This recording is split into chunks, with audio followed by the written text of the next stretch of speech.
மாண்புமிகு பேரவைத் தலைவர் அவர்களே, மாபெரும் தலைவர்கள் வழிநடத்திய மாண்பும் மாபெரும் வரலாற்று சிறப்பு கொண்ட இந்த சட்டமன்ற பேரவையின் 17வது சட்டமன்ற பேரவைக்கு நம்மையும் நம்ம தமிழக வெற்றிக் கழகத்தை சார்ந்த சட்டமன்ற உறுப்பினர்களையும் தேர்ந்தெடுத்து அனுப்பின நிரந்தரமாக என் நெஞ்சில் குடியிருக்கும் தாயன்புமிக்க தமிழக மக்கள் அனைவருக்கும் என்னுடைய மனப்பூர்வமான நன்றிகள். 17வது சட்டமன்ற கூட்டத்தொடரின் முதல் ஆளுநர் உரையின் மீதான நன்றி தெரிவிக்கும் தீர்மானத்திற்கு பதிலுரை வழங்க வாய்ப்பளித்த மாண்புமிகு பேரவைத் தலைவருக்கு நம் வணக்கத்தை தெரிவித்துக் கொள்கிறோம். மாண்புமிகு பேரவைத் தலைவர் அவர்களே, இந்த 17வது மாமன்றத்தில் அதிகப்படியான 12 கட்சிகளை சேர்ந்த பிரதிநிதிகள் தேர்ந்தெடுக்கப்பட்டிருக்கும். நாம கொள்கை ரீதியாகவும் நிலைப்பாடு ரீதியாகவும் வேறுபட்டு இருந்தாலும் மக்கள் பணி செய்வதுதான் நம்ம எல்லாருக்கும் பிரைமரியா இருக்கிற ஒரே எய்ம். அந்த வகையில தான் நம்ம எல்லாருமே நம்ம மக்களால் அங்கீகரிக்கப்பட்டு சட்டமன்றத்திற்கு வந்திருக்கிறோம். அதனால நாம கருத்தால் வேறுபட்டாலும் மக்கள் சேவை என்ற நோக்கத்தில் நம்ம மாநிலம் சார்ந்த விஷயங்கள்ல நம்ம எல்லாரும் ஒன்றிணைந்து பயணிச்சா நம்ம தமிழ்நாடு என்னைக்கும் எதிலையும் முதன்மை மாநிலமாக திகழும். ஆளுநர் உரைக்கு நன்றி தெரிவிக்கும் தீர்மானத்தில் பேசின மாண்புமிகு உறுப்பினர்களுக்கு நன்றி. எதிர்த்து பேசினாதான் எதிர்கட்சின்னு ப்ரூவ் பண்ண முடியும்னு நினைச்சுக்கிட்டு பேசின எதிர்கட்சியை சேர்ந்த எதிர்கட்சி தலைவர் உள்ளிட்ட மாண்புமிகு உறுப்பினர்களுக்கும் வணக்கமும் நன்றியும். பதிலுரை வழங்குற அதே நேரத்தில் நம்மளை சட்டமன்ற உறுப்பினராக தேர்ந்தெடுத்த பெரம்பூர் தொகுதி மக்களுக்கு நம்மளோட நெஞ்சார்ந்த நன்றிகள். அதே மாதிரி ராஜினாமா பண்ணிட்டாலும் நம்மளை தேர்ந்தெடுத்த திருச்சி கிழக்கு மக்களுக்கும் இந்த மன்றத்தில் நம்மளோட நன்றியை பதிவு செய்கிறோம். அப்புறம் நம்மளோட அரசியல் பயணத்தை பற்றியும் கொஞ்சம் பதிவு செய்ய விரும்புகிறோம். நாம் ஏதோ ஷூட்டிங்லேருந்து நேராக வந்து சிஎம் ஆன மாதிரியே சில பேர் ஒரு இமேஜ் கிரியேட் பண்ணுறாங்க. அவங்களுக்கு அவங்க ஆசைப்படுற லாங்குவேஜ்லேயே சொல்கிறோம், அது வெறும் ரீல் தான், ரியல் கிடையாது. ஒரு சாதாரண நடிகனாக நம்ம கெரியர் தொடங்குச்சு. அப்புறம் அப்படியே சின்சியராக உழைச்சி மேலே வந்தோம். நம்ம கெரியரில் நாம் மேலே வந்ததுக்கு இந்த விஜய் ஒருத்தன் மட்டுமே காரணம் இல்லை, அவனோட உழைப்பு மட்டுமே காரணம் இல்லை. இந்த விஜயோட உழைப்புக்கும் உயர்வுக்கும் பின்னாடி இருக்கிற ஒட்டுமொத்த தமிழ்நாட்டு மக்களோட அன்பும் அரவணைப்பும் தான் காரணம். ஒவ்வொரு வீட்டில் இருக்க ஒவ்வொருத்தரும் நம்மளை அவங்க வீட்டில் ஒருத்தனா ஏற்றுக்கிட்டது தான் நமக்கு கடவுளும் மக்களும் தந்த மிகப்பெரிய வரம். அதுக்காகவே கடவுளுக்கு சமமான நம்மளோட சொந்தங்களான தமிழக மக்கள் அனைவருக்கும் மீண்டும் மீண்டும் நன்றி. இப்படி நம்மளை தாயன்போடு அள்ளி அரவணைச்ச தமிழ்நாட்டு மக்களுக்கு நாம் எப்படியெல்லாம் துணையாக இருந்தோம், எப்படியெல்லாம் மக்களோட மக்களா இருந்தோம்னு சொல்றேன். 1990ஸ்லயே ரசிகர் மன்றமாக இருந்தப்பவே மக்களுக்கு துணையாக நிற்க ஆரம்பித்தோம். அதுக்கப்புறம் நற்படி மன்றமாகவும் அதுக்கப்புறம் விஜய் மக்கள் இயக்கமாகவும் மாறி மக்களோட மக்களாக நின்றுகிட்டு இருந்தோம். 2008 ஈழத் தமிழருக்கு ஆதரவாக உண்ணாவிரதம் போராட்டம் செஞ்சோம். போர் முடிவுக்கு வரணும், நம்ம தொப்புள் கூடிய உறவுகளான ஈழத் தமிழர்களுக்கு பாதுகாப்பான நிம்மதியான ஒரு வாழ்வு கிடைக்கணும்னு அன்னைக்கே கோரிக்கை வச்சோம். 2009 ஆரம்பிச்ச விஜய் மக்கள் இயக்கம் வழியா நம்மளோட மக்கள் நல பணிகளை எக்ஸ்டெண்ட் அண்ட் எக்ஸ்பேண்ட் பண்ணிக்கிட்டே வந்தோம். கல்விக்கு துணையா இருந்தோம், சோஷியல் சர்வீஸ் செஞ்சோம், வெள்ள நிவாரணத்தில் துணையா இருந்தோம், கொரோனா காலத்தில் மக்களுக்கு தோள் கொடுத்தோம். விலையில்லா விருந்தகம், குருதியகம், முட்டைப்பால் ரொட்டி திட்டம், விழியகம், பயிலகம், நூலகம், இப்படி பல வழியில மக்களுக்கு துணையா இருந்தோம். அப்புறம் நம்மளோட திரைப்படங்கள்ல நம்மளால முடிஞ்ச வரைக்கும் ஊழல் எதிர்ப்பை சொன்னோம், சமூக நீதியை சொன்னோம், கல்வியை பத்தி சொன்னோம், அரசியலை பத்தி சொன்னோம். அரசியலை பத்தி பேசுனதுனால நம்ம படங்கள் சந்திச்ச இது வரைக்கும் சந்திக்கிற பிரச்சனையை பத்தி எல்லாருக்குமே தெரிஞ்சதுதான். இது மட்டும் இல்லாம 2011 நாகப்பட்டினத்தில் மீனவர் பிரச்சனைகளுக்கு ஆதரவாக ஒரு பெரிய பொதுக்கூட்டம் நடத்தினோம். மீனவர்கள் மீதான தாக்குதலை கண்டிச்சு பேசி அதில் நம்மளோட எதிர்ப்பை பதிவு செஞ்சோம். 2017 ஜல்லிக்கட்டு போராட்டத்தில் தமிழர் பண்பாட்டு உரிமைக்கான நம்மளோட ஆதரவை தெரிவித்தோம். 2018 ஸ்டெர்லைட் போராட்டம் துப்பாக்கி சூட்ல பாதிக்கப்பட்ட நம்ம சொந்தங்களை நேர்ல சந்திச்சு ஆறுதல் சொன்னோம். 2021 உள்ளாட்சி தேர்தலில் விஜய் மக்கள் இயக்க வேட்பாளர்கள் போட்டியிட்டு ஜெயிச்சாங்க. கல்வி விருது விழா நடத்தி சிறந்த மதிப்பெண் பெற்ற மாணவ மாணவிகளுக்கு ஊக்கத்தொகையும் பரிசும் கொடுத்தோம். 2024 தமிழக வெற்றி கழகத்தை ஆரம்பிச்ச உடனேயே CAA-வை எதிர்த்து அறிக்கை விட்டோம். அரசியல் கட்சி ஆரம்பிச்சு விழுப்புரம் மாவட்டத்தில் விக்கிரவாண்டியில் நம்மளோட முதல் மாநில மாநாட்டிய வெற்றி கொள்கை திருவிழாவை நடத்தினோம். தந்தை பெரியார், பெருந்தலைவர் காமராஜர், அண்ணல் அம்பேத்கர், வீரமங்கை வேலுநாச்சியார், மக்கள் சேவகர் அஞ்சலை அம்மாள்னு நம்மளோட 5 கொள்கை தலைவர்கள் அறிவிச்சோம். இந்தியாவிலே 2 பெண் ஆளுமைகளை கொள்கை தலைவர்கள் அறிவிச்ச ஒரே கட்சி நம்ம டிவிக்கு மட்டும்தான் என்ற பெருமையோடு அறிவிச்சோம். பெரியார் சொன்ன மாதிரியே அவர் சொன்னதுல நமக்கு ஏற்புடையதை மட்டும் எடுத்துக்கிட்டோம். அவரோட கடவுள் மறுப்பு கொள்கையில நமக்கு உடன்பாடு இல்லைன்னு ஓப்பனா அறிவிச்சோம். நமக்கு கடவுள் நம்பிக்கை உண்டுன்னு அறிவிச்சோம். யாரோட நம்பிக்கைக்கும் நாம் எதிரானவங்க இல்லைன்னு தெளிவா அறிவிச்சோம். பெண் கல்வி, பெண்கள் முன்னேற்றம், சமூக சீர்திருத்தம், சமூக நீதி, இப்படி பெரியாரோட கருத்துக்களை நிறையவே ஏத்துக்கிட்டோம்னு அறிவிச்சோம். அண்ணல் அம்பேத்கரோட சம வாய்ப்பு, சமநீதி, சமத்துவத்தை ஃபாலோ பண்ணுவோம்னு அறிவிச்சோம். பெருந்தலைவர் காமராஜரோட மதச்சார்பின்மையை ஏத்துக்கிட்டதோட அவரோட நேர்மையான நிர்வாகத்தையே ஒரு கொள்கையா ஏத்துக்கிட்டோம்னு அறிவிச்சோம். வீரமங்கை வேலு நாச்சியாரோட மண் மீட்பையும் சமூக நல்லிணக்கத்தையும் பின்பற்றுவோம்னு அறிவிச்சோம். மக்கள் சேவகர் அஞ்சலை அம்மாளோட விடுதலை வேட்கையையும் மக்களோட வாழ்வாதாரத்துக்காக உறுதியாக நிற்கிறதையும் பின்பற்றுவோம்னு சொன்னோம். எல்லாருக்கும் எல்லாமும் கிடைக்கணும், மதமும் நம் மதம்னு சொல்லி மதச்சார்பற்ற சமூக நீதி தான் நம்ம கொள்கைன்னு அறிவிச்சோம். நம்ம கொள்கை எதிரி யாரு, அரசியல் எதிரி யாருன்னு ஓப்பனா அறிவிச்சோம். எல்லாத்துக்கும் மேல பிறப்புக்கும் எல்லா உயிருக்கும்ன்றத நம்மளோட அடிப்படை அரசியல் கோட்பாட்டா அறிவிச்சுட்டு தான் அரசியலுக்கே வந்தோம். நம்ம மதுரை மாநாட்டில் நம்மளோட தேர்தல் அரசியல் மற்றும் ஆட்சி அதிகார அரசியல் வழிகாட்டியா அறிஞர் அண்ணாவையும் புரட்சி தலைவர் எம்ஜிஆரையும் ஏத்துக்கிட்டதா அறிவிச்சோம். அப்புறம் இன்னனையும் நாம இங்க பதிவு செஞ்சே ஆகணும். எல்லாரும் கட்சி ஆரம்பிச்சுட்டு தான் ஒவ்வொரு வீட்டுக்குள்ளேயும் போவாங்க. ஆனா நாம ஒவ்வொரு வீட்டுக்குள்ளேயும் போனதுக்கு அப்புறம் தான் கட்சியவே ஆரம்பிச்சிருக்கிறோம். ஒவ்வொரு வீட்டில் ஒவ்வொருத்தரும் நம்மள அவங்க பிள்ளையா, மகனா, அண்ணனா, தம்பியா ஏத்துக்கிட்டதும் இயல்பா நடந்துச்சு. தமிழ்நாட்டு மக்களோட மனசுக்குள்ள போறதுக்கு நாம பட்ட பாடு நமக்கு மட்டும்தான் தெரியும். இதெல்லாம் புரிஞ்சாலும் புரியாத மாதிரி இருக்கிறவங்க தான் நம்மள நடிகன் என்று சொல்லியும் நம்ம கட்சிய நடிகன் கட்சின்னு சொல்லியும் சில நக்கல், நையாண்டி இதெல்லாம் பேசுவாங்க. அதை பத்தி நமக்கு கவலை இல்லைன்னு. இப்படி நம்ம அரசியல் பயணம் ரொம்ப டிரான்ஸ்பரண்டா தான் ஆரம்பிச்சிருக்கு. இந்த 2026 தேர்தலில் கூட்டணியே இல்லாமல் தனியா நின்னோம். மக்கள் நம்மளை தெளிவா புரிஞ்சுக்கிட்டதாலையும் நம்ம டிவிகே தோழர்களோட உழைப்பாலையும் நாம 35% வாக்குகளை வாங்கினோம். 1,72,00,000 வாக்குகளோட தமிழ்நாட்டிலேயே தனி பெரும் கட்சியா வந்தோம். தமிழக மக்களாலையும் நம்மளோட ஆதரவு இயக்கங்களாலையும் இதோ இன்னைக்கு இங்க நம்ம டிவிகே ஆளும் கட்சியா உட்கார்ந்துருக்கிறோம். இந்த ஆளும் கட்சியா ஆனதும் அவ்வளவு சாதாரணமாலாம் நடந்துடல. 2.25 வருஷத்துல ஆட்சிக்கு வந்துட்டீங்கன்னு ரொம்ப கிண்டலா கேலியா சிலர் பேசுறாங்க. எங்களோட இந்த 2.25 வருஷ டிராவல்ல எவ்வளவு வலியும் வேதனையும் இருக்குது.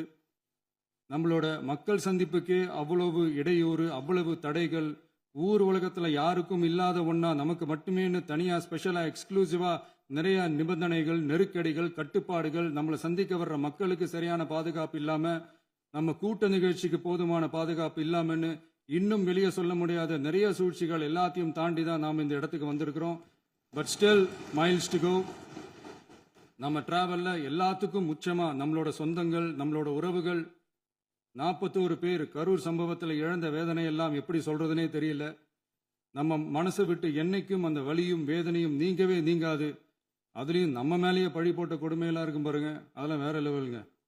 என்னத்துக்கு அப்படியெல்லாம் செஞ்சாங்கன்னு தெரியல. அரசியல்னா இப்படியெல்லாம் கொடூரமா இருக்கணுமா என்ன? சரி விடுங்க.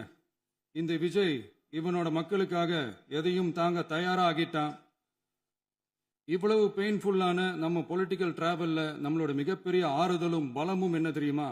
என் நெஞ்சில் குடியிருக்கும் என்னோட தமிழ்நாட்டு மக்களும்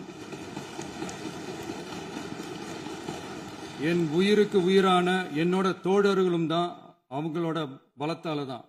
அன்னைக்கு 1967ல முன்னாள் முதல்வர் மாண்புமிகு அறிஞர் அண்ணா அவர்கள் தலைமையில் அமைஞ்ச சாமானியர்களோட ஆட்சி மாதிரி 1977ல முன்னாள் முதல்வர் மாண்புமிகு புரட்சித் தலைவர் எம்ஜிஆர் அவர்கள் தலைமையில் அமைஞ்ச மிக சாமானியர்களோட ஆட்சி மாதிரி இதோ இன்னைக்கு அதே வரிசையில 2026 சட்டமன்ற தேர்தல்ல இந்த விஜயோட தோழர்கள் இடம்பெற்ற ஒரு மிக மிக சாமானியர்களின் ஆட்சி அமைஞ்சிருக்கு.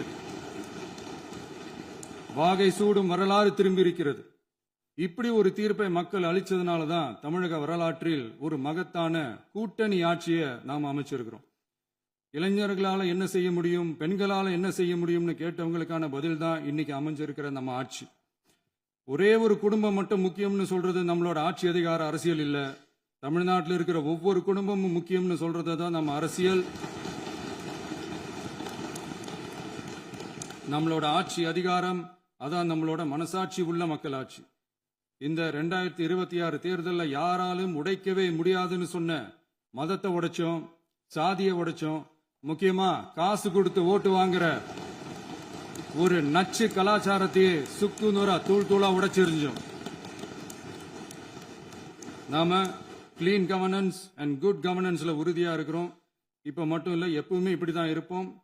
இதுல 100% இது உண்மைன்றதுனால தான் பாரம்பரியமான தினத்தந்தி பத்திரிகை ஊழலின் ஊற்றுக்கண் அடைக்கப்படுகிறதுன்னு 16/6/2026 அன்னைக்கு ஒரு தலையங்கமே எழுதியிருக்கு. ஒரு தவறு செய்தால் அது தெரிந்து செய்தால் அவன் தேவன் என்றாலும் விடமாட்டேன் என்று எம்ஜிஆர் அன்று பாடினார். அதை இன்று விஜய் செயலில் காட்டுகிறார்னு அந்த எடிட்டோரியல்ல எழுதியிருக்கு. இந்த நேரத்தில் தினத்தந்திக்கு நம்மளோட நன்றியை தெரிவிச்சுக்கிறோம். அரசியலுக்கு வந்து 2 வருஷம் தான் ஆகுது. உங்களுக்கு என்ன தெரியும், உங்களால என்ன முடியும்னு கேலியா கேட்டவங்களுக்கு தினத்தந்தியோட பதிலை இப்போதைக்கு போதும்னு நினைக்கிறேன். என்னென்னமோ செய்வான்னு சொல்றானே இந்த விஜய், பல வருஷமா இருக்கிற ஒரு பதவி வெறி பிடிச்ச அரசியலை உடைச்சி எப்படி செய்வான்னு நம்ம மக்களை யோசிச்சிருவாங்க. இதோ இப்போ நம்ம மக்களுக்கு புரிஞ்சிருக்கும். இப்பவும் சொல்றோம், இது வெறும் ஆரம்பம் தாங்க. இந்த மாபெரும் சபையிலிருந்து கேட்கிற மக்களே, நமக்கு கொஞ்சம் அவகாசம் கொடுங்க. இதுக்கு முன்னாடி, அதாவது 2017 கடைசியில இருந்து 2026 ஏப்ரல் வரைக்கும் இருந்த புண்ணியவான்கள் ஆட்சியில ஒவ்வொரு டிபார்ட்மெண்ட்லயும் போட்ட ஏராளமான ஓட்டைகளை அடைச்சிக்கிட்டே படிப்படியா மக்களுக்கு நல்லதையும் செஞ்சுக்கிட்டே வருவோம். அதனாலதான் நமக்கு எதிரா யார் யாரோ சேரவே மாட்டாங்கன்னு நினைச்சவங்க எல்லாம் ஒன்னா சேர்றாங்க. நம்ம ஆட்சிக்கு டேட்டு குறிக்கிறாங்க.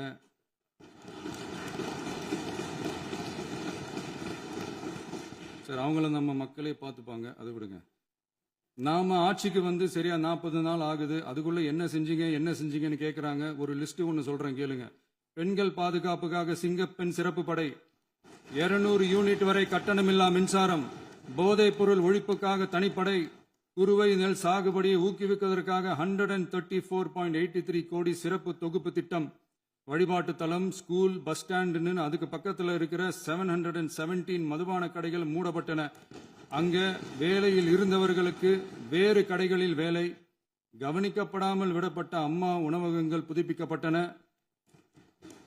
பத்திரப்பதிவு துறையில் பகல் கொள்ளைக்கு ஃபுல் ஸ்டாப் வைக்கப்பட்டுள்ளது. வருகையில்லா ஆவண பதிவு முறை கொண்டுவர உத்தேசிக்கப்பட்ட செயல்பாட்டில் உள்ளது. அரசு மற்றும் தனியார் மருத்துவமனையில் ஸ்கேன் மையங்களில் கருவுறுவதற்கு முன் மற்றும் பின் ஏற்படும் தவறுகளை கண்காணிக்கவும், மருத்துவ நிறுவனம் முறைப்படுத்தும் சட்ட விதிகள் பின்பற்றப்படுகிறதா என கண்காணிக்கவும், மருத்துவ மற்றும் ஊரக பணிகள் இயக்கத்தின் பயன்பாட்டிற்காக 40 புதிய வாகனங்கள் வழங்கப்பட்டுள்ளது. கூட்டுறவு வங்கியின் ஏழை எளிய மக்கள் வாங்கிய கடனுக்கு முதல் முத்தாய்ப்பாக ரூபாய் 2045 கோடி தள்ளுபடி வழங்கி ஆணையிடப்பட்டுள்ளது. ஒன்றிய அரசிடம் கேட்டுக்கொண்டதற்கிணங்க கடந்த 2 வருடமாக நிறுத்தி வைக்கப்பட்ட இருந்த ஜல் ஜீவன் மிஷன் திட்டம் புதுப்பிக்கப்பட்டு ஜல் ஜீவன் மிஷன் திட்டம் 2.0 நடைமுறைக்கு கொண்டு வரப்பட்டுள்ளது. 18,500 கோடி அளவில் உறுதியளிக்கப்பட்ட காஞ்சிபுரம் மாவட்டத்தில் மைய விரிவாக்க திட்டம், கோயம்புத்தூரில் மின்னணு பொருட்கள் மற்றும் மின்னணு அமைப்புகள் உற்பத்தி திட்டம், மற்றும் திருவள்ளூர் மாவட்டத்தில் காட்டுப்பள்ளி LNT கப்பல் கட்டும் தளம் விரிவாக்க திட்டத்திற்கு ஒப்பந்தங்கள் போடப்பட்டுள்ளன. அனைத்து நிர்வாக நடவடிக்கைகளும் மின்னணு முறையில் மாற்றம் கொண்டு வர நடவடிக்கை எடுக்கப்பட்டு வருகிறது. சட்டவிரோத கல்குவாரி மற்றும் அனுமதியின்றி கனிமங்களை எடுத்துச் செல்வது தடுக்கப்பட்டுள்ளது. பல்வேறு குவாரிகள் சீல் வைக்கப்பட்டுள்ளன. கனிமங்களை கண்காணிப்பது, எல்லைகளை நிர்ணயிப்பது மற்றும் ஆளில்லா விமானம் மூலம் அளவீடு செய்வது போன்றவற்றை செயல்படுத்துவதற்கான பணிகள் மேற்கொள்ளப்பட்டு வருகின்றன. அனைத்து துறைகளிலும் அலுவலர் தலையீடு இல்லாமல் லஞ்ச லாவண்யமற்ற தமிழகத்தை உருவாக்க அனைத்து நடவடிக்கைகளும் முடுக்கிவிடப்பட்டுள்ளது. இதெல்லாம் சாம்பிள் தான், இன்னும் இருக்கு. இந்த வெறும் 40 நாளுக்குள்ளேயே இவ்வளவு செஞ்சிருக்கோம்னா இனி வர்ற நாட்கள்ல கொஞ்சம் கொஞ்சமா படிப்படியா ஸ்டெடியா உழைச்சி லஞ்ச லாவண்யம் இல்லாத, ஊழல் இல்லாத, பெண்களுக்கு பாதுகாப்பான, சுதந்திரமான, டிரான்ஸ்பரண்டான தமிழ்நாட்டை நம்ம சொந்தங்களான தமிழக மக்களுக்கு தர்றது தான் நம்மளோட ஒன் அண்ட் ஒன்லி டார்கெட். கண்டிப்பா அதை நிறைவேற்றியே காட்டுவோம். 8 கோடி மக்கள் நம்மளோட இருக்கிறப்போ ஏங்க இதை செய்ய முடியாது? மாண்புமிகு பேரவைத் தலைவர் அவர்களே, தமிழ்நாட்டின் கருவூலம் எப்படி திசை மாறி உருமாறி தேய்ந்து ஓய்ந்து கிடைக்கிறதுன்னு சொன்னாங்க. திசை மாறி உருமாறி தேய்ந்து ஓய்ந்துன்னு வசனம் மாதிரி ரைமிங்கா இல்லாம வளமான இலக்கியமா இதே சபையில பேசினவங்களோட திறமையான ஆட்சியில நடந்த நிதி மேலாண்மையை பத்தி வெள்ளை அறிக்கையா வெளியிட்டோம். வெள்ளை அறிக்கை வந்ததிலிருந்தே கண்ணை கட்டுதுங்க. அந்த காலத்துல தான் பிள்ளையோ பிள்ளை தொல்லையோ தொல்லைன்னு சொன்னாங்க. அதே மாதிரி தாங்க அவங்க ஆட்சியாலையும் அவங்களாலையும் இன்னைக்கு தமிழ்நாட்டுக்கே தொல்லையோ தொல்லை. இப்படி ஒரு நிலைமையை உண்டாக்கி வச்சுட்டு இவங்க சொல்றாங்க நமக்கு ஆட்சி செய்ய தெரியாதுன்னு. நம்ம அமைச்சர்களுக்கும் நம்ம சட்டமன்ற உறுப்பினர்களுக்கும் ஒன்னும் தெரியாதுன்னு. ஆமாங்க, எங்களுக்கு தெரியாதுதான். எங்க சட்டமன்ற உறுப்பினர்களுக்கும் அமைச்சர்களுக்கும் மக்கள் பணி செய்ய தெரிஞ்ச அளவுக்கு மக்கள் பணத்தை சுருட்ட தெரியாதுதான்.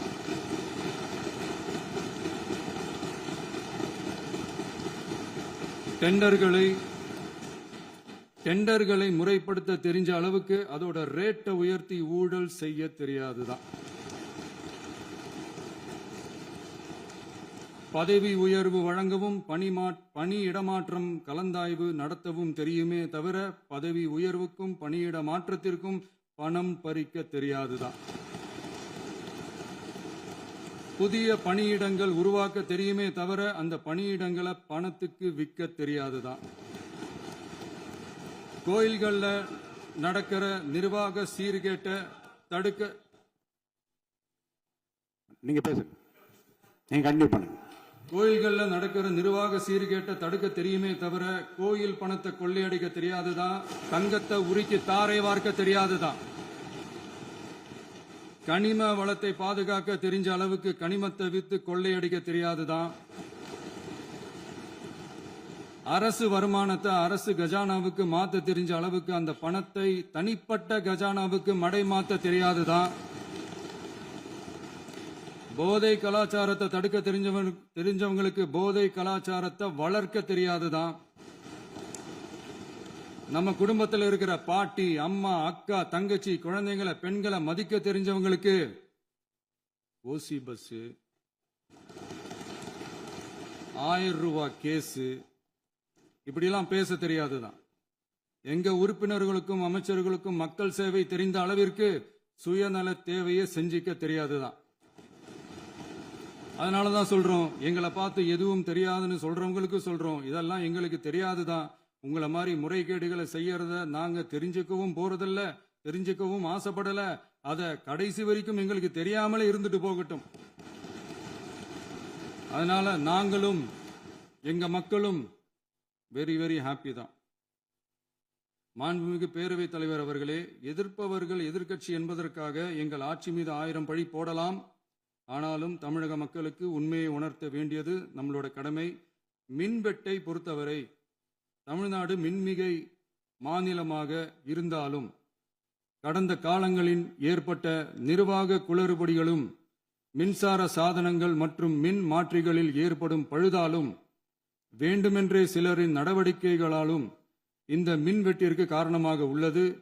மின் விநியோக மீட்பு நடவடிக்கைகளை ஒருங்கிணைப்பதற்காக எதிர்பாராமல் இரவு நேரங்களில் ஏற்படும் மின் தடங்களை விரைந்து சரி செய்வதில் 10 உயர்மட்ட கண்காணிப்பு குழுக்கள் மற்றும் 125 சிறப்பு மின் தடை நீக்க ரோந்து வாகனங்கள் வழங்கப்பட்டு 24 மணி நேரமும் கண்காணிக்கப்படுகிறது. கூடுதலாக தற்போது 77 புதிய மின் தடை நீக்க மையங்களும் உருவாக்கப்பட்டுள்ளன. விரைவில் இந்த மின்வெட்டு நிலைமை அறவே நீக்கப்படும். மாண்புமிகு பேரவைத் தலைவர் அவர்களே, நம்ம விவசாயிகள் எல்லாரும் நம்மளை நல்லா புரிஞ்சுக்கிட்டு தமிழக வெற்றி கழகத்தை ஏத்துக்கிட்டாலும் எதிர்க்கட்சிகளோட தூண்டுதலால சில இடங்கள்ல சில போராட்டங்கள் நடக்குது. எதிர்க்கட்சிகள் என்னதான் சித்து வேலை செஞ்சாலும் விவசாய பெருமக்கள் எல்லாரும் நம்ம ஆட்சி அவங்களுக்கான ஆட்சி தான் நல்லா புரிஞ்சுதான் வச்சிருக்கிறாங்க. இந்த வருஷம் எல்நினோ விளைவா எப்பவும் இருக்கிறத விட இந்த டைம் மழை குறையுங்கிறதையும் நம்ம விவசாயிகள் உணர்ந்துதான் இருப்பாங்க. இருந்தாலும் நம்ம அரசு நம்ம விவசாயிகளோட வாழ்வாதாரத்துக்காக பக்கபலமாகவும் உறுதியாகவும் துணை நிற்கும்ங்கிறத தெரிவிச்சுக்கிறோம். நம்ம தமிழகத்தில் ஏற்கனவே நடந்த அதி அற்புதமான சூப்பரான நிர்வாக திறன் கொண்ட 50 வருஷ அரசியல் அனுபவம் கொண்ட 2.0, 3.0, 4.0 பல 0.0 மாடல் ஆட்சி நடத்த கனவு கண்டவங்களோட அட்டகாசமான ஆட்சிக்காரங்க பல்வேறு விதமான நிதி நெருக்கடியை நம்ம மக்களுக்கும் நமக்கும் பரிசா கொடுத்துட்டு போய் இருந்தாலும் கூட்டுறவு வங்கிகளின் மூலம் 75,000 வரை பயிர்கடன் பெற்று குறு சிறு இதர பெரு விவசாயிகளுக்கு 100% முழுமையான பயிர்கடன் தள்ளுபடியும் 75,000க்கு மேல் கடன் பெற்றவர்களுக்கு குறைந்தபட்சமாக 35,000 பண பயன் கிடைக்கும் அளவிற்கு மொத்தம் 14,43,504 விவசாயிகளுக்கு ரூபாய் 5,932.23 கோடி பயிர்கடன் தள்ளுபடி வழங்கப்பட்டுள்ளது. மாண்புமிகு பேரவைத் தலைவர் அவர்களே, நாம ஒன்றியத்தில் கூட்டுறவு கூட்டாட்சி, மாநிலத்தில் சுயாட்சி என்ற கொள்கையை கொண்டவங்க தான் ஏற்கனவே அறிவிச்சிருக்கிறோம். தற்போதைய ஒன்றிய அரசு சார்ந்த கட்சியுடன் அரசியலில் கொள்கை அளவில் நேர் எதிராக நிற்கிறவங்க தான் நாம. அதே சமயத்தில் எதுக்கெடுத்தாலும் கண்ணை மூடிக்கிட்டு ஒன்றிய அரசோட மோதல் போக்கை விரும்புறவங்க நாம இல்ல. நமக்கு எப்பவுமே தமிழகத்தின் வளர்ச்சி மட்டும்தான் முக்கியம். அதுக்காக நம்மளோட அரசியல் ரீதியான கொள்கைகளையோ மாநில உரிமைகளையோ கொஞ்சம் கூட விட்டு கொடுக்கவே மாட்டோம். அதுல ரொம்ப தெளிவாகவும் உறுதியாகவும் இருக்கிறோம். இனியும் இப்படித்தான் இருப்போம். அதுல ஒருபோதும் மாற்றமே இருக்காது. அதனால இதுல யாரு திசை திருப்ப வேலையில் ஈடுபட்டாலும் அவங்க எல்லாரும் மக்கள் மத்தியில் தோற்பது உறுதி. எனவே நம்ம மக்களுக்கோ சிறுபான்மை சகோதரர்களுக்கோ நம்ம ஆதரவு இயக்கங்களுக்கோ எந்தவித சந்தேகமும் வேண்டாம். நாம் யாரோட டீமும் இல்ல. நாம எப்பவுமே பியூரான பீப்புள்ஸ் டீம். இன்னும் சொல்ல போனா நாம secular team, social justice team. மாண்புமிகு பேரவைத் தலைவர் அவர்களே, அரசு விழாக்கள், கல்வி நிறுவனங்கள் மற்றும் பல அதிகாரப்பூர்வ நிகழ்ச்சிகளோட தொடக்கத்தில் நம்ம தமிழ்தாய் வாழ்த்த பாடுறது தான் வழக்கமா இருக்கு. தமிழ்தாய் வாழ்த்த பொறுத்த வரைக்கும் நம் அரசு இதுல நம்மளோட உறுதியான நிலைப்பாட்டை ஒன்றிய அரசுக்கு மிக தெளிவா தெரிவிச்சிருக்கு. அது இல்லாம இதில் மாநில அரசின் கொள்கைக்கு ஏற்ப ஒன்றிய அரசின் அறிவிக்கையில் திருத்தம் மேற்கொள்ள கோரிக்கையும் விடுக்கப்பட்டுள்ளது. நீட் தேர்வை பொறுத்தவரை கிராமப்புற மற்றும் பொருளாதார ரீதியாக பின்தங்கிய மாணவர்களுக்கு சமமான வாய்ப்பை வழங்குவதில்லை. மருத்துவ கல்வியில் சமூக நீதி மற்றும் சம வாய்ப்பை நீட் பாதிக்கிறது என்பதை உணர்கிறோம். எனவே மருத்துவ படிப்புகளுக்கான சேர்க்கையை 12ஆம் வகுப்பு மதிப்பெண்களின் அடிப்படையில் நடத்த வேண்டும் என்று நமது அரசு வலியுறுத்தி வருகிறது. மத்திய அரசிடம் நீட்டிலிருந்து தமிழ்நாட்டிற்கு விலக்கு வழங்க வேண்டும் என்று கோரிக்கை விடுத்துள்ளது. மாண்புமிகு பேரவைத் தலைவர் அவர்களே, பேரறிஞர் அண்ணா அவர்கள் தலைமையிலான அரசு 1968இல் இருமொழி கொள்கையை நடைமுறைப்படுத்தியது. தமிழ் ஆட்சி மொழி, தமிழ் மொழியை பாதுகாப்பது, மாணவர்களுக்கு ஆங்கிலத்தின் மூலம் உலக அளவிலான வாய்ப்புகளை வழங்குவது, எந்த ஒரு மொழியையும் கட்டாயமாக திணிப்பதை தவிர்ப்பது மற்றும் எதிர்ப்பது, நிலத்தின் மொழி மற்றும் பண்பாட்டு அடையாளத்தை பேணுவது என்பதை நம் தமிழக வெற்றிக் கழக ஆட்சி ஏற்றுக்கொண்டுள்ளது. எனவே தமிழ்நாட்டில் தமிழ் ஆட்சி மொழி மற்றும் இருமொழி கொள்கை என்பதில் நமக்கு மாற்று கருத்தே இல்லை. மாண்புமிகு பேரவைத் தலைவர் அவர்களே, கடந்த 11/6/2026 அன்று நடந்த நிதி ஆயோக் கூட்டத்தில் தமிழ்நாடு அரசின் சார்பாக கலந்து கொண்டு வறுமையற்ற தமிழ்நாடு இயக்கம் உருவாக்க தேவையான நிதியையும், தமிழ்நாட்டுக்கு 2 எய்ம்ஸ் மருத்துவமனைகளை தருமாறும், மருத்துவம் மற்றும் பல் மருத்துவ படிப்பிற்கு 12ஆம் வகுப்பு மதிப்பெண் அடிப்படையில் இடங்களை நிரப்புதல் குறித்தும், செயற்கை நுண்ணறிவு தொடக்க நிறுவன வளர்ப்பு மையங்கள் தமிழ்நாட்டில் அமைக்கவும், இளைஞர் திறன் மற்றும் வேலைவாய்ப்பு இயக்கம் செயல்படுத்த வேண்டியும், பெண்கள் தலைமையிலான வளர்ச்சி குறித்தும், மீனவ சமுதாயங்களின் வாழ்வாதாரம் மற்றும் மீன்பிடி படகுகள் மற்றும் மீனவர்களை விடுவித்தல் குறித்து நிரந்தர நடவடிக்கை எடுக்க வேண்டியும், காலநிலை தாங்கும் தன்மை பெருந்திட்டம் 2045 கீழ் விண்வெளி உற்பத்தி மையத்தை தேசிய விண்வெளி உற்பத்தி மையமாக அறிவிக்க கோரியும், தமிழ்நாட்டில் சாலை போக்குவரத்து, நெடுஞ்சாலை மற்றும் ரயில்வே அமைச்சகத்தின் மேம்பாட்டு குறித்தும், அனைத்து கிராமங்களையும் டிஜிட்டல் இணைப்பு வசதி ஏற்படுத்துதல் குறித்தும், கூட்டு குடிநீர் திட்டம் தொடரவும், அரசின் விழாக்களில் தமிழ்தாய் வாழ்த்துக்கான முதலிடத்திற்கான கோரிக்கையும், மேகதாது அணை கட்டுமான நிறுத்தத்தை உறுதிப்படுத்தவும், மாநிலத்தின் மீது மும்மொழி கொள்கையை வற்புறுத்தாமல், புதிய கல்விக் கொள்கையை திணிக்காமல், தமிழகத்திற்கான கல்வித் தொகை ரூபாய் 3284 கோடியை விடுவிக்க கோரியும், ஆண்டுதோறும் 5 லட்சம் இளைஞர்களுக்கு உதவித் தொகையுடன் கூடிய பணியினை தொழில்நுட்ப பயிற்சி வழங்க ஒத்துழைப்பு வழங்குமாறும், ஒகேனக்கல் 3ஆம் கட்ட கூட்டு குடிநீர் திட்டத்திற்கான நிதி ரூபாய் 2283.40 விடுவிக்கவும், வேலை வாய்ப்பு மற்றும் வாழ்வாதாரத்துக்கான உத்தரவாத திட்டத்தின் கீழ் வேலை வாய்ப்புகளை உருவாக்க உடனடி நடவடிக்கை மேற்கொள்ள வேண்டியும் மற்றும் திருக்குறளை தேசிய இலக்கியமாக அறிவிக்குமாறும் தமிழ்நாடு சார்பில் பேசியுள்ளோம் என்பதை தெரிவித்துக் கொள்கிறோம். மாண்புமிகு பேரவைத் தலைவர் அவர்களே, அண்டை மாநிலங்களுடனான நட்புறவு ஒரு மாநிலத்தின் வளர்ச்சிக்கும் நாட்டின் ஒற்றுமைக்கும் மிகவும் அவசியமானது. தமிழ்நாடு தனது அண்டை மாநிலங்களுடன் நதி நீர் பங்கீடு, பொருளாதாரம், கல்வி, கலாச்சாரம் மற்றும் போக்குவரத்து துறைகளில் நல்லுறவை பேணி வருகிறது. பரஸ்பர மரியாதை, ஒத்துழைப்பு மற்றும் கூட்டாட்சி தத்துவத்தின் அடிப்படையில் அண்டை மாநிலங்களுடனான நட்புறவை வலுப்படுத்தவும் நமது ஆட்சியில் காக்கப்படுகிறது. மாண்புமிகு பேரவைத் தலைவர் அவர்களே, சட்டம் ஒழுங்கை பற்றி பேச்சு வந்தது. சட்டம் ஒழுங்கு சரியா இருக்கணும் அப்படின்றதுல எங்களுக்கு மாற்று கருத்தே கிடையாது. கண்டிப்பாக லா அண்ட் ஆர்டர் கரெக்டாக இருக்கணும், கரெக்டாக இருக்கும், இருக்க வைப்போம். அதே மாதிரி பெண்கள் பாதிக்கப்படுறதையும் இங்கே யாராலையும் சகிச்சிக்கவே முடியாது. அதுக்கான கடுமையான நடவடிக்கைகள் நம்ம அரசு எடுத்துக்கிட்டு இருக்கிறோம். இந்த சிங்கப்பெண் சிறப்பு அதிரடி படை கூட அதுக்கான ஒரு ஃபர்ஸ்ட் ஸ்டெப் தான். அதே மாதிரி இந்த போதைப் பொருள் நடமாட்டம், அதை கண்ட்ரோல் பண்ணுறதுக்கும் நம்ம அரசு கடுமையான நடவடிக்கைகள் எடுத்துக்கிட்டு இருக்கிறோம். அதையும் கண்டினியூ பண்ணி எடுப்போம். மாண்புமிகு பேரவைத் தலைவர் அவர்களே, இப்போ நான் சொன்ன இந்த பிரச்சனைகள்லாம் இந்த 2026 போன மாதம் மே மாதம் 10ஆம் தேதி புதுசாக வந்துடல.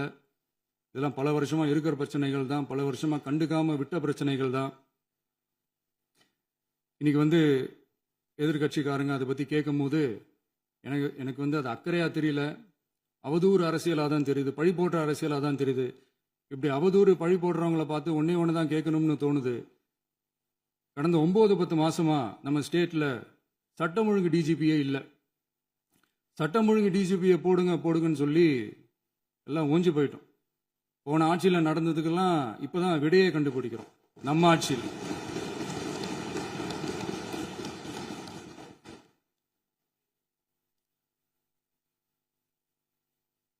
இந்த போதைப் பொருள் நடமாட்டம்லாம் தாறுமாற அப்படியே பரவி கொட்டி கிடக்குது.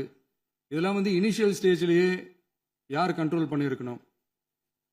போலீஸ் டிபார்ட்மெண்ட் அப்போ யார் கையில் இருந்தது? இத்தனை கேள்வி நம்மளை பார்த்து கேட்குறாங்களே, ஒரே ஒரு கேள்வி தான் நான் கேட்கணும்னு தோணுது. போலீஸ் டிபார்ட்மெண்ட்டை கையில் வச்சுக்கிட்டே பிகினிங்லேயே இனிஷியல் ஸ்டேஜ்லேயே இந்த போதைப் பொருள் நடமாட்டத்தை ஏன் கண்ட்ரோல் பண்ணலை? மனசாட்சி உள்ளவங்க இந்த பிரச்சனையெல்லாம் ஏன் நடக்குதுன்றது அவங்களுக்கே நல்லா தெரியும். இன்னைக்கு சட்டம் ஒழுங்கை பற்றி கேள்வி கேட்கக்கூடாதா அப்படின்னா தாராளமாக கேட்கலாம். இது ஜனநாயக அரசு, மன்னராட்சிலாம் கிடையாது, மனசாட்சி உள்ள மக்களாட்சி. அதனால கேள்வி கேட்கலாம், எல்லாருக்கும் எல்லா உரிமையும் உண்டு. விமர்சனம் செய்யலாம், எல்லாருக்கும் எல்லா உரிமையும் உண்டு.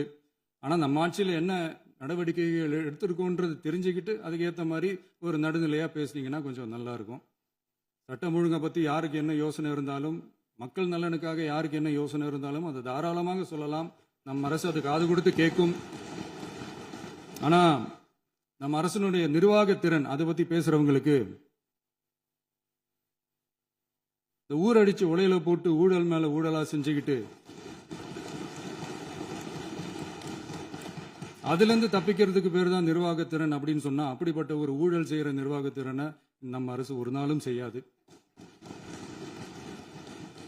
பொட்டி பெட்டியா பணத்தை வச்சுக்கிட்டு, பெட்டியை வச்சு எல்லாம் செஞ்சுக்கிட்டு, போதைப் பொருள் பாதுகாவல் கழக மாடல் அரசாங்கம் செஞ்ச ஒவ்வொரு ஊழலா வெளியில வந்துகிட்டு இருக்கு. டாஸ்மாக்ல அது என்னப்பா அது பேரு, பார்ட்டி ஃபண்ட், கட்சி நிதி அப்படின்ற பேர்ல அடிச்ச கொள்ளையெல்லாம் ஒன்று ஒன்றா இப்போ கவர்மெண்ட்டோட கஜானாவுக்குள்ள கொண்டு சேர்த்துக்கிட்டே இருக்கிறோம். டிபார்ட்மெண்ட்லயும் மறுபடியும் சொல்றேன், கட்சி நிதின்ற பேர்ல அடிச்ச கொள்ளைய ஒண்ணு ஒண்ணா கவர்மெண்டோட கஜானாக்குள்ளேயே கொண்டு சேர்த்துக்கிட்டே இருக்கிறாங்க. இப்பவும் சொல்றேன், மக்கள் பணத்துல இருந்து ஒரு பைசா கூட தொடமாட்டோம், தொடவும் விடமாட்டோம், தொட்டா விடமாட்டோம், இதுக்கு முன்னாடி தொட்டவங்களையும் விடமாட்டோம்.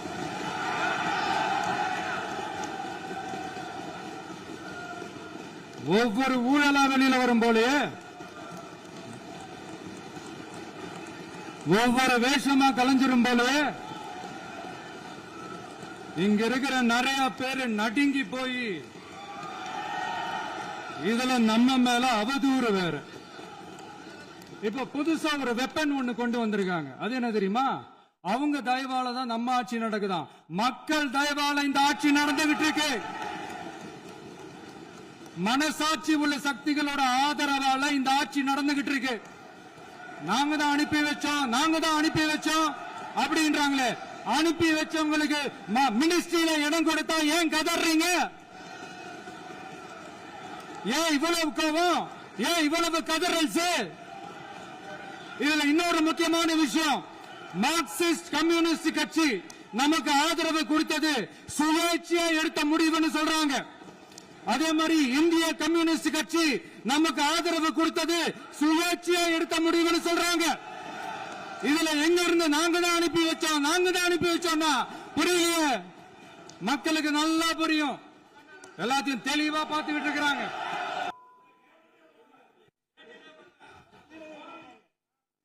இந்த சமூக நீதி அரசு, சமூக நீதி அரசுன்னு சொல்றவங்களை பார்த்து கேட்கிறேன், நம்ம பட்டியலின சகோதரர்களுக்கு எத்தனை அமைச்சர் பதவி கொடுத்தீங்கன்னு கொஞ்சம் சொல்ல முடியுமா? ஆனா நம்மளுடைய அரசுல 8 அமைச்சர் பதவிகள் யாருக்கு? நம்ம பட்டியலின சகோதரர்களுக்கு. எல்லாம் நம்ம அண்ணன், நம்ம தம்பி, நம்ம தங்கச்சிங்க. அண்ணல் அம்பேத்கர் அவர்களுடைய கிட்டத்தட்ட 100 ஆண்டு கால கனவு இப்ப நிறைவேறி இருக்கு. நான் ஏன் கொஞ்சம் சவுண்டா பேசுறேன் அப்படின்னா அவங்களுக்கு கேட்கணுன்றதுக்காக தப்பா எடுத்துக்கிறது. அதே மாதிரி பெண்களோட பாதுகாவலர் நாங்க தான் அப்படின்னு சொல்லிக்கிறவங்களை கேட்கிறேன், எத்தனை பெண்களுக்கு அமைச்சர் பதவியில இடம் கொடுத்தீங்க கொஞ்சம் சொல்ல முடியுமா? எங்க அரசுல 4 சகோதரிகளுக்கு அமைச்சர் பதவி கொடுத்திருக்கிறோம்.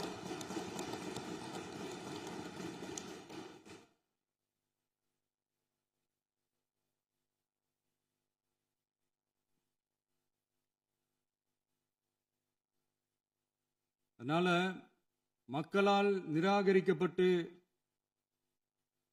மக்களால் அகற்றப்பட்டவங்களுக்கு ஒன்னே ஒன்னு சொல்லிக்கிறோம், தப்பே செய்ய மாட்டோம், ஊழலே செய்ய மாட்டோம், நேர்மையா தான் இருப்போம், நியாயமா தான் இருப்போம் அப்படின்னு சொல்றவங்களால மட்டும்தான் கூட்டணி ஆட்சி அமைக்க முன்வரும். ஆட்சியிலையும் பங்கு, அதிகாரத்திலையும் பங்கு கொடுக்க முன்வரும். ஊழல்லையே ஊறி போனவங்களால இந்த கூட்டணி ஆட்சியோ, ஆட்சியிலையும் பங்கோ, அதிகாரத்திலையும் பங்கோ கொடுக்க முன்வராது. மெஜாரிட்டி இருந்தாலும் தரமாட்டாங்க, மெஜாரிட்டி இல்லைனாலும் தரமாட்டாங்க. கேட்டா ரெடிமேடா ஒரு பதில் ஒண்ணு வச்சிருப்பாங்க, கூட்டணி ஆட்சியை மக்கள் விரும்ப மாட்டாங்கன்னு. அதே மக்கள் தான் இப்ப அவங்கள பார்த்து சிரிக்கிறாங்க. நான் பதவி ஏத்த அன்னைக்கு கொஞ்சம் டைம் அவகாசம் கேட்டேன். எதுக்கு கேட்டேன்? நிதி நிலைமைலாம் கொஞ்சம் மோசமா இருக்குது, அதெல்லாம் கொஞ்சம் சரி செஞ்சுக்கிட்டே படிப்படியா கொஞ்சம் கொஞ்சமா நான் கொடுத்த வாக்குறுதிகள்லாம் செயல்படுத்துவேன், அதுக்காக கொஞ்சம் டைம் அவகாசம் கேட்டேன். நான் ஏதோ வேற எதுக்காகவோ வேற யாருக்காகவோ ஏதோ அவகாசம் கேட்ட மாதிரி. அடுத்து இங்க சபையில இல்லாதவங்களை பத்தி பேச வேண்டாம்னு நினைக்கிறேன்.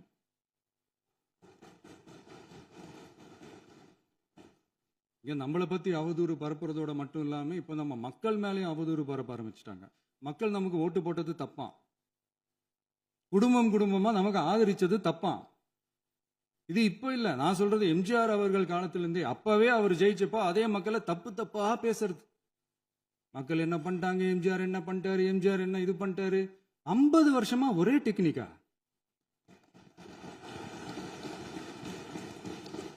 டெக்னாலஜி எல்லாம் மாறி வேற எங்கேயோ போயிட்டு இருக்கு பஸ். இதுல கொஞ்சம் டெக்னிக்காச்சும் கொஞ்சம் மாத்தினா கொஞ்சம் நல்லா இருக்கும். அதனால மக்களுக்கு யூஸ்ஃபுல்லா இருக்கிற மாதிரி இந்த ஆக்கப்பூர்வமான கருத்துக்களோ ஆக்கப்பூர்வமான யோசனைகளோ இருந்தா சொல்லுங்க. அதை நாங்க டெஃபரெண்டா எடுத்துக்கிறோம். ஆனா அதை விட்டுட்டு இந்த நக்கலு நையாண்டி சம்பந்தம் இல்லாத பேச்சு இதெல்லாம் பேசிட்டு அப்புறம் முதல்வர் பதில் சொல்லல, முதல்வருக்கு பதில் சொல்ல தெரியல அப்படின்னா அப்புறம் என்ன சோஃபா மாடல் ஆட்சியா? அது என்னன்னு புரியறதுக்கு எனக்கு ரொம்ப நாள் ஆச்சு. இந்த sofa set, table chair, teapoy, furniture பிசினஸ்லாம் வேற எங்க வெளியில போய் பண்ண சொல்லுங்க. அப்படி அந்த பிசினஸ் தான் பண்ணணும்னா நிறைய பிசினஸ் பண்ற மாதிரி வெளியில போய் பண்ண சொல்லுங்க. இங்க சட்டசபைக்குள்ள வேணாம். அதனால ஆக்கப்பூர்வமான கருத்துக்கள் இருந்தா சொல்லுங்க. டெஃபினட்டா அது சரியா இருந்தா நாங்க ஏத்துக்கிறோம். எனக்கு ஒரு குட்டி கதை ஒன்று ஞாபகம் வருது, சொல்லாமா? ஒரு ஊர்ல ஒரு பெரியவர் வெயில் ரொம்ப ஜாஸ்தியா இருக்குன்னு சொல்லிட்டு கண்ணுக்கு மேல கை வச்சுக்கிட்டு இப்படி சுத்தி முத்தி தேடிக்கிட்டு இருந்தாராம். அப்ப கூட இருந்த ஒரு சின்ன பையன் என்ன தேடுறீங்க அப்படின்னு கேட்டானா. அதுக்கு அந்த பெரியவர் சொன்னாரா, அது ஒண்ணு இல்ல தம்பி, உங்க அப்பா இங்கதான் இருப்பாருன்னு சொன்னாங்க, அதான் தேடிக்கிட்டு இருக்கேன். எங்க உங்க அப்பாவையா காணோம்?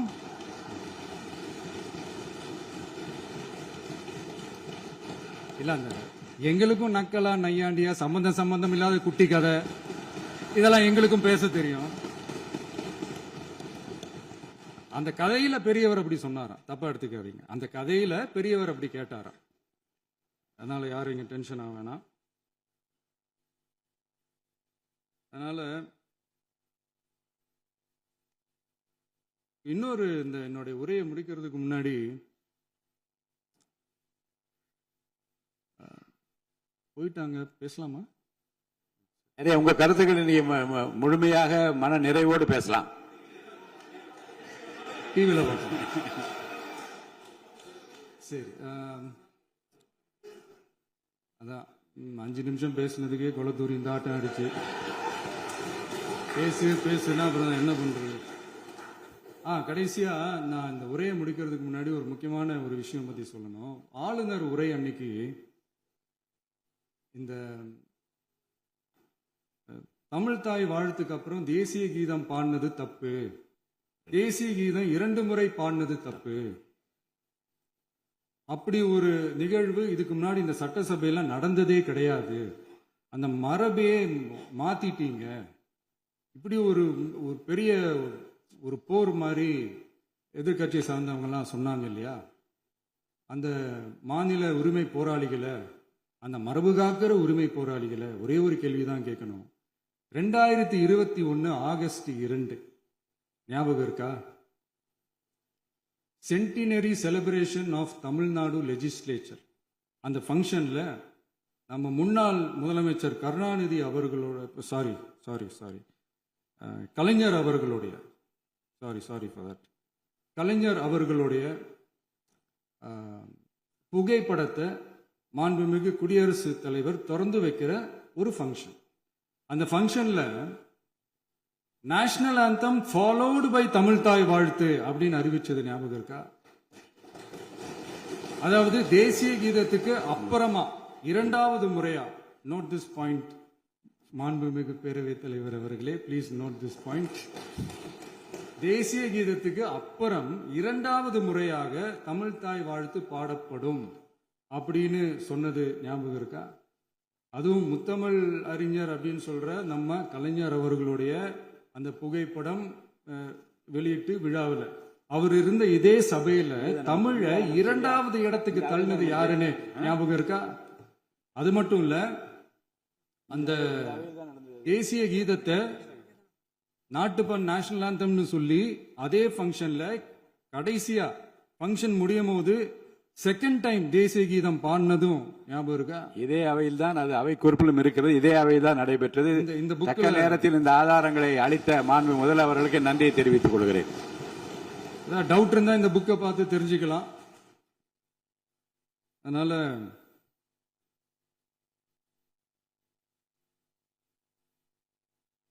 இதெல்லாம் கேட்டா என்ன சொல்லுவாங்கன்னா, அது ஜனாதிபதி கலந்துகிட்ட ஃபங்க்ஷன், அதெல்லாம் அப்படிதான், அதெல்லாம் கண்டுக்க கூடாது அப்படின்னு சொல்லுவாங்க. இதே மாதிரி தான் பேசுறது ஒன்று, செய்யறது ஒன்று, செய்யறது ஒன்று, பேசுறது ஒன்று. இதெல்லாம் மக்கள் பார்த்துக்கிட்டு இருக்காங்க. எலெக்ஷனுக்கு முன்னாடி தான் அப்படி செஞ்சுக்கிட்டு இருந்தாங்க. இப்போ எலெக்ஷனுக்கு அப்புறம் அதே தான் செய்கிறாங்க. இந்த விஜயையும் சாமானியர்களின் உண்மையான சமூக நீதி அரசையும் அவமானப்படுத்துறதுக்கு தான் அவங்களோட அந்த பொலிட்டிக்கல் சீனியாரிட்டி அது பயன்படுத்துது போல. சரி, செய்யட்டும் செய்யட்டும், நல்லா செய்யட்டும்.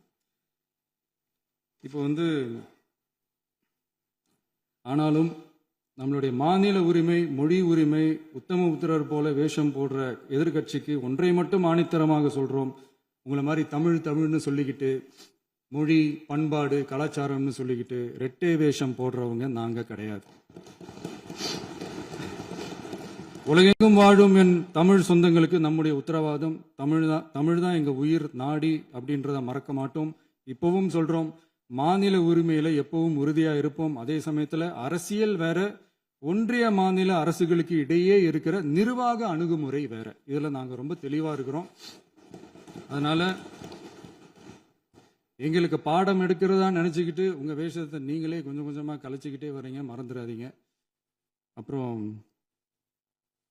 நேத்து எதிர்கட்சி தலைவர், மாண்புமிகு எதிர்கட்சி தலைவர் பேசும்போது நிறைய பேசினாங்க. அதுல ஒண்ணு மட்டும், அரசு சொல்றதா நினைச்சுக்கிட்டு நம்மளை இன்டைரக்டா ஈவில் அப்படின்ற அந்த வார்த்தையை யூஸ் பண்ணாங்க. எனக்கு ஒண்ணுதான் சொல்லணும்னு தோணுது. ஈவில்ஸ்னு டெவில்ஸ் பேசக்கூடாது.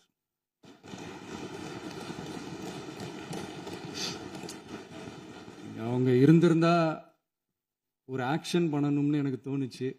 எல்லாரும் போயிட்டாங்க. இல்ல, பர்மிஷன் பண்ணலாமா? இப்பவும் பண்ணலாம், ஒன்றும் தப்பு இல்லை.